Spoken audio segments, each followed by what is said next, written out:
Hey everybody, welcome back to the channel.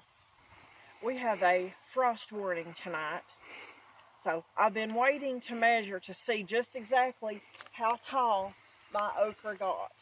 Okay, I'm 5'1". This is the biggest okra I've ever grown in my life, so considering the fact it's going to frost tonight, this is my last chance to get it while you can still see it looking halfway decent. I brought my step stool out. So,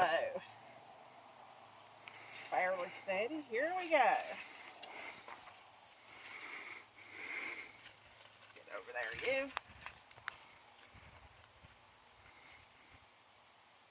Any guesses? Bob, how tall do you say it is? 8 feet. 8 foot 6 inches. It's been super productive. It still has a few buds left in the top of it. What the deer haven't eaten anyway. But there you go.